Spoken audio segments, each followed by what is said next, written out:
Dyson V10 cihazımızı yaklaşık 5 ay önce falan aldık. Videoda da gördüğünüz gibi cihaz çalışmamaya başladı. Tetiğe bastığımız halde çalışmıyordu.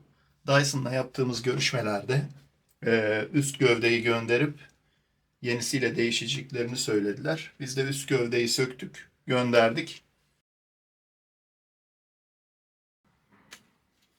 Normal kullanmaya başlayınca tetiği çekip süpürmeye başlıyorum ama tetik çekili olduğu halde cihaz istop ediyor, elektriği kesiyor. Şimdi görüyoruz.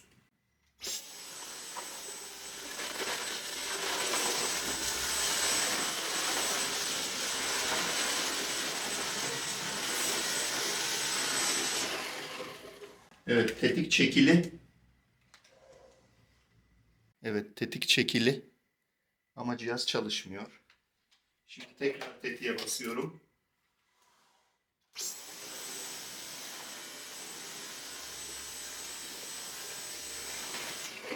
Tetik çekili.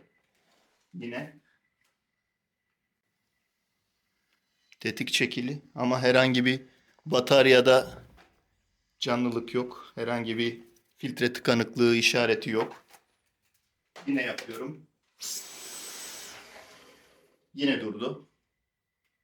Yine durdu. Çalışmıyor. Şimdi tekrar tetik mekanizmasına basıp arızayı gösterelim.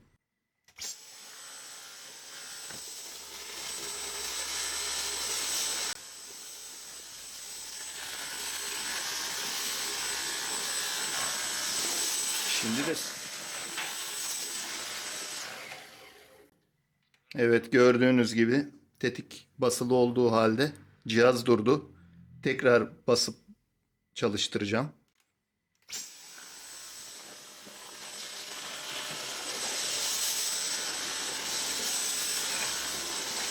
Cihazı düz zeminde kullanıyorum. Yine durdu. Yalnız ana gövde bu ve onların ana gövdesinin sökülmesi çok basit değil. Onun için bataryayı cihazdan ayırmak gerekiyor. Cihazdan ayırmak için de bataryanın vidalarının sökülmesi lazım. Dyson bunu sizden istiyor. Bizim elimizden geldi, yaptık, ancak bunu yapamayacak insanlar da var. Bilmiyorum bu konuda ne düşünürler, nasıl yaparlar. Üstelik sökülen vidalar da kalın diş vida. Çok zor, çok kolay sökülmüyor. Yani kalın dişi olması biraz zor sökülüyor cihazdan. Bununla beraber başka da herhangi bir şey yok. Bakalım, ana gövdeyi değiştikten sonra yine kullanım tecrübelerimizi paylaşacağız. Ancak tanıdıklarımız da aldı bu V10 modelinden. Onlarda da aynı sorun var. Cihazda çalışmama sorunu var. Tetiğe bastığınız zaman çalışmıyor. Kardeşim de aldı aynı modelden. O da şu anda servise gönderecek cihazı. Şimdi bataryayı takıyoruz. Bataryamızı göndermeden önce sökmüştük.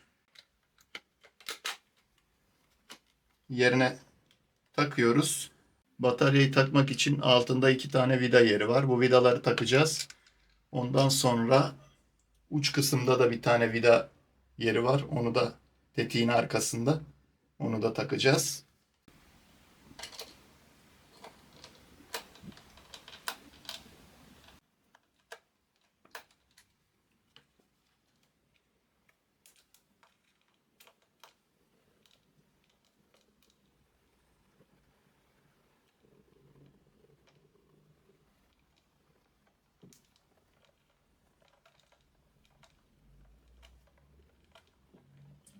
Vidaların çıkarıp takılması çok kolay değil. Onu belirtelim. Yani vidalara zarar vermeniz mümkün. Bu da garanti kapsam dışı bırakabilir cihazı. Bilemiyoruz. Yani Dyson bunu kendisi sökmeyip direkt bizden söküp göndermemizi istedi. Biz de öyle yaptık. V10 modelinin üstündeki cihazlarda batarya tak çıkar şeklinde, vidalı değil.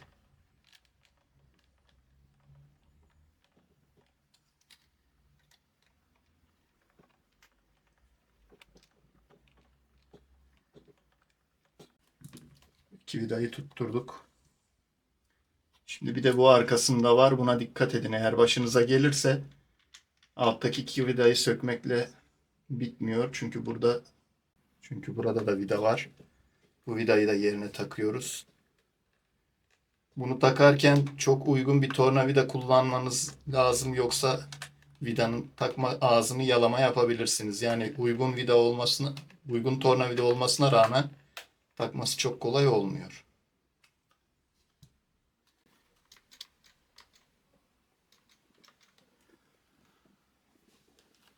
Görüldüğü gibi taktık.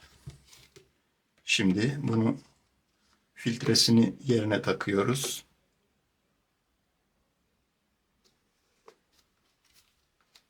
Filtre de tamam.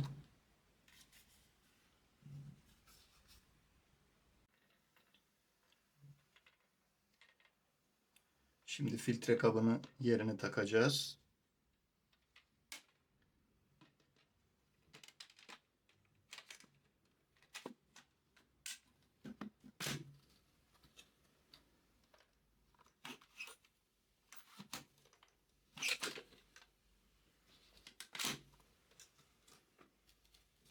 Gördüğünüz gibi bunu da taktık.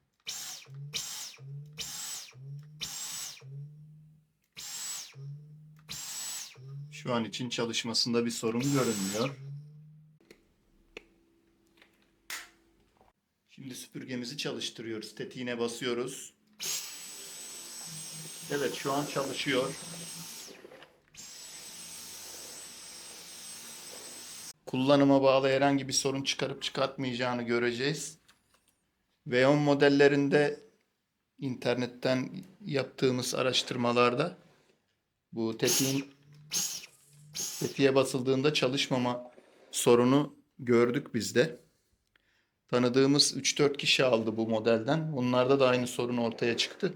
Ancak Dyson firması hemen yeni gövdeyle değişiklik yaptı. Şu an çalışmasında bir sorun görünmüyor.